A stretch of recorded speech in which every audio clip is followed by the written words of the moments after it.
अस्सलामु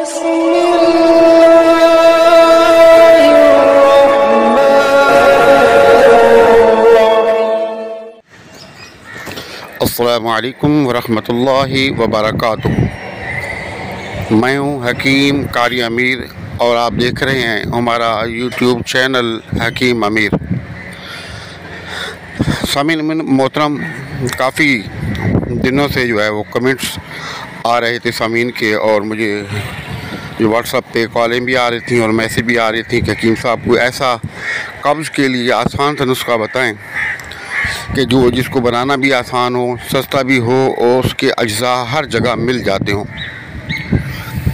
तो कब्ज़ जो है ये तमाम बीमारियों की माँ है। कब्ज़ ही की वजह से तमाम बीमारियाँ पैदा होती हैं। अब कब्ज़ की जो तारीफ़ है या मैं बयान करना शुरू करूँ तो वीडियो बहुत ही लंबी हो जाएगी। मुख्तसर ये है कि हर बीमारी के पीछे कहीं ना कहीं कब्ज़ होता है।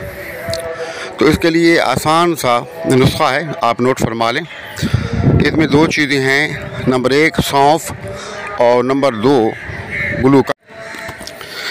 20 ग्राम आप सौंफ लेके उनको बारीक कूट पीस लें, अच्छे तरीके से बारीक कर लें, और 50 ग्राम गुलकंद के अंदर आप इसको अच्छे तरीके से मिक्स करके किसी बर्मी वगैरह के अंदर आप डाल के रख दें। लेकिन आप इसको फ्रिज में नहीं रखना, धूप से बचाना है, आम टेम्परेचर पे घर के अंदर साए में आपने इसको रखना है।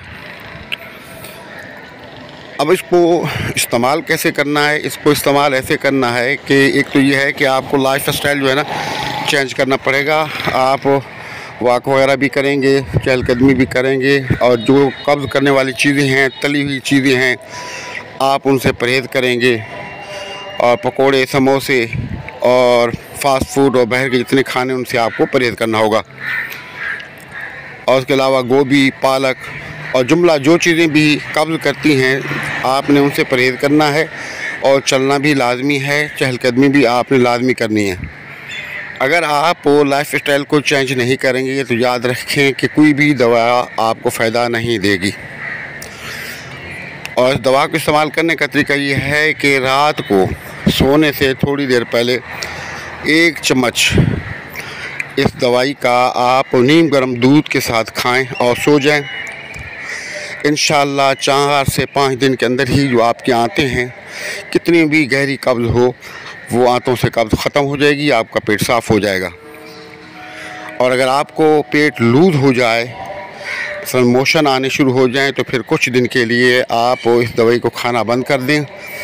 और जैसे ही दोबारा आपको कब्ज़ होने लगे तो दोबारा आप इसको खाना शुरू करें। आप 40 से 41 दिन आप इसको खाएं, इंशाअल्लाह पुरानी सी पुरानी कब्ज़ जितनी भी है वो जड़ से बिल्कुल साफ़ हो जाएगी। और आपकी आंतें, मैदा, ये सब कुछ इंशाअल्लाह तंदुरुस्त व तवाना हो जाएगा। आपकी भूख बढ़ेगी, आपके जिस्म में ताकत आएगी। जो कुछ भी आप खाएंगे वो आपको जिस्म को फ़ायदा देगा। और इसके साथ साथ पानी ज़्यादा से ज़्यादा पिया करें, ज़्यादा से ज़्यादा पानी पिया करें। थोड़ा थोड़ा करके, एक साथ पानी नहीं, थोड़ा थोड़ा करके पानी की मिकदार भी आप बढ़ाएं। तो आप इस नुस्खे को बनाएं, इस्तेमाल करें, दुआओं में याद रखें और दूसरे लोगों तक भी हमारे नुस्खाजात को पहुंचाया करें, ताकि मखलूक के खुदा का भला हो, कर भला जो हो भला है, भले का भला। तो हमारी वीडियो को लाइक और शेयर करें, चैनल को सब्सक्राइब करें और अस्सलाम का जवाब ज़रूर दिया करें। और कमेंट्स बॉक्स के अंदर बताया करें अपनी राय कि हमारे नुस्खाजात आपको कितना फ़ायदा दे रहे हैं। अस्सलाम वालेकुम रहमतुल्लाहि व बरकातहू।